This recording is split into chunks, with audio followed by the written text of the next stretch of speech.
Buonasera e ben ritrovati con il TG Flash di New Sicilia, di eseguiti i titoli più importanti del pomeriggio. In apertura l'interrogatorio preventivo del parlamentare Saverio Romano, indagato nell'inchiesta sui presunti appalti truccati a Palermo. Ho subito una sentenza di condanna irrevocabile, ha affermato prima di entrare, non avendo ancora capito cosa mi si contesta. Commenti e insulti di natura sessista contro la sottosegretaria ai rapporti con il Parlamento, la messinese Matilde Siracusano. A denunciare i messaggi ricevuti sui social è stata proprio l'esponente del governo Meloni che ha definito questa volgarità inaccettabile. Rimaniamo a Palermo per una violenta lite familiare che ha visto coinvolte due famiglie rivali che tra i vicoli del quartiere di Ballarò sarebbero passate nel giro di poco dalle parole ai fatti, esplodendo anche diversi colpi di pistola. A finire in manette sono 3 palermitani.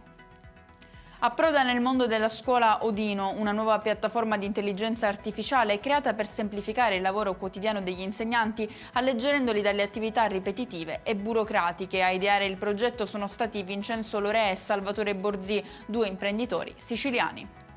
Chiudiamo con le previsioni meteo per domani. In Sicilia si attendono cieli sereni e temperature con massime poco al di sopra di 20 gradi, nessun avviso di allerta idrogeologica invece da parte della Protezione Civile regionale.